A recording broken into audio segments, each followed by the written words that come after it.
আমাদের বাংলাদেশে এখন পর্যন্ত এমন কোনো শাসক আসেনি যারা এদেশের মানুষের কথা চিন্তা করেছে। এদেশে সেনরা এসেছে, এদেশে মুঘলরা এসেছে, কেউ এদেশের মানুষের উপর ন্যায্যতা নিশ্চিত করতে পারেনি। এদেশে নবাবীরা এসেছে, তারাও ন্যায্যতা নিশ্চিত করতে পারেনি। এরপর এসেছে ব্রিটিশরা এসে এদেশের এমন আইন পাশ করে গিয়েছে, এমন সব আইন জারি করে গিয়েছে, এদেশের মানুষকে দীর্ঘ একটা সময়ের জন্য পঙ্গুত্ব বরণ করার মতো করে গিয়েছে। এরপরে এসেছে ইসলামের জন্য পাকিস্তান, যদি বলা হতো সেই পাকিস্তান এদেশে ব্যর্থ হয়েছে ন্যায্যতা নিশ্চিত করার ক্ষেত্রে, এদেশে মানুষের উপর জুলুম করেছে। এরপরে এসেছে বাকশাল, এরপরে সেনা শাসন এবং নানা রকম শাসন আসার পরেও এদেশের মানুষের ন্যায্যতা নিশ্চিত করতে পারেনি। তারা সব সময় নিজেদের ক্ষমতার গদির কথা চিন্তা করেছে। তারা নির্বাচনের আগে এসে মুখরোচক কথা বলেছে, নির্বাচনের আগে এসে তাহাজ্জুদ গুজারি হয়েছে, টুপি মাথায় দিয়েছে, ধর্মকে ব্যবহার করেছে, কিন্তু নির্বাচনের ঠিক পরবর্তী সময়ে গিয়ে তারা দুর্নীতিবাজ হয়েছে, তারা চাঁদাবাজ হয়েছে, মানুষের উপর অত্যাচারী হয়েছে। আমরা এ পর্যন্ত যত রকম শাসক দেখেছি, এর মধ্যেও এমন কিছু উল্লেখযোগ্য মন্ত্রিত্ব কিংবা নেতৃত্ব ছিলেন যারা ইতিহাস গড়ে গিয়েছিলেন। আমি স্মরণ করতে চাই আমাদের শহীদ নেতৃবৃন্দকে, এবং একই সাথে স্মরণ করতে চাই বাংলাদেশের সাবেক সফল কৃষি ও শিল্পমন্ত্রী মতিউর রহমান নিজামী সাহেব, শহীদ মাওলানা মতিউর রহমান নিজামী সাহেব, এবং সাবেক সমাজ কল্যাণ মন্ত্রী শহীদ আলী আহসান মোহাম্মদ মুজাহিদ সাহেবকে, যারা এদেশের এই মন্ত্রিত্ব, এই দায়িত্ব নিয়ে এমন নজির স্থাপন করেছেন, যে নজির আমরা চ্যালেঞ্জ দিয়ে ঘোষণা করতে চাই, এরপর থেকে কোনো মন্ত্রী সেই চ্যালেঞ্জ গ্রহণ করতে পারবে না।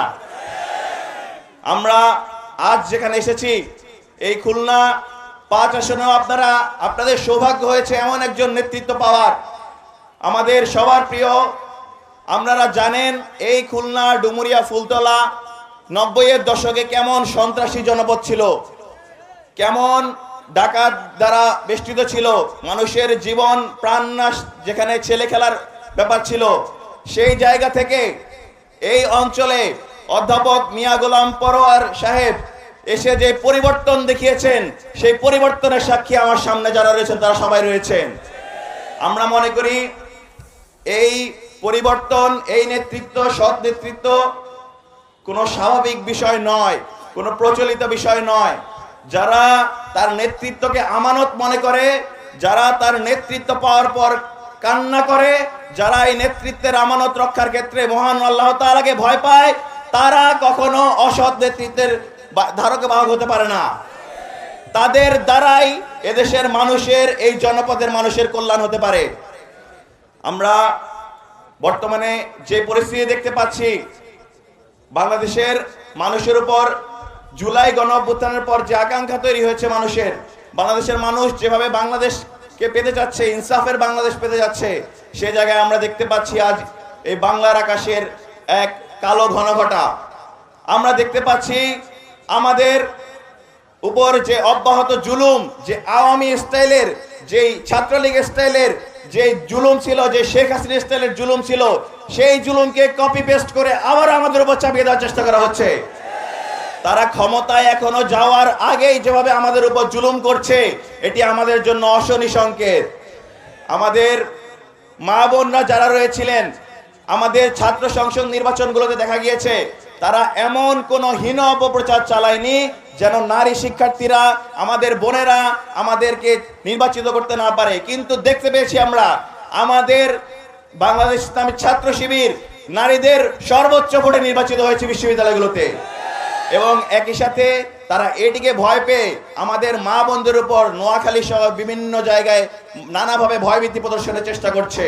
আমরা হুঁশিয়ার করে বলে দিতে চাই, আমাদের এদেশের মা বোনেরা আগের মতো আপনাদের সেই ভয়ভীতিতে ভীত নয়। আমাদের এদেশের আগামী যে পরিবর্তন, আগামী যে আসন্ন নির্বাচন, সেই নির্বাচনের গণজোয়ারে, গণবিপ্লবে আমাদের মা বোনরা আপনাদেরকে সেটি দেখিয়ে দেবে ইনশাআল্লাহ। সর্বশেষ বলতে চাই, যারা গত 5 আগস্টের পর 200 অধিক তারা নিজের অন্তর্কন্দলে খুন করেছে, 250-র অধিক চাঁদাবাজিতে হামলা করেছে এবং সহস্রাধিক চাঁদাবাজির যে মামলা রয়েছে, এবং একই সাথে যে অর্ধশতের বেশি ধর্ষণ করেছে, সেই লোকদের হাতে আমার বাংলাদেশ নিরাপদ নয়। আমাদের আগামীর বাংলাদেশ নিরাপদ এমন লোকের কাছে যারা তার নেতৃত্ব নিয়ে আল্লাহর কাছে ভয় পায়, যারা তার নেতৃত্ব নিয়ে জনগণের জবাবদিহিতাকে ভয় পায়। এবং সেই নেতৃত্ব বাছাই করে নেওয়ার জন্য আপনাদের উদাত্ত আহ্বান জানাচ্ছি। আমরা আশা রাখছি খুলনা, ডুমুরিয়া, ফুলতলা অঞ্চলে আগামী আসন্ন জাতীয় নির্বাচনে আপনারা সৎ লোকের শাসন বাছাই করে নেবেন, যে নেতৃত্ব আপনার শুধুমাত্র বক্তব্যের ফুলঝুরি নয়, আপনাকে কাজের মাধ্যমে আপনার পাশে দাঁড়িয়ে আপনার সাথে সহায়তা করবে ইনশাআল্লাহ।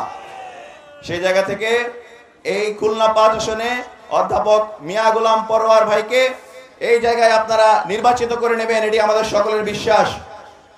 পরিশেষে বলতে চাই, জানিয়ে দাও অন্ধকার জগতের রাজাদের, এ হাওয়ার দিক এবার বদলাতে চলেছে। আজ অত্যাচারের এই শেষ রাতটাও দ্রুতই কেটে যাবে। জিতবে এবার চাষা ভুষা, জিতবে মাঝি মাল্লা, সৎ লোকের শাসন হবে, জিতবে দাড়ি পাল্লা। সৎ লোকের শাসন হবে, জিতবে দাড়ি পাল্লা। ইনশাআল্লাহ, ইনশাআল্লাহ, ইনশাআল্লাহ। আসসালামু আলাইকুম ওয়া রাহমাতুল্লাহি ওয়া বারাকাতুহু।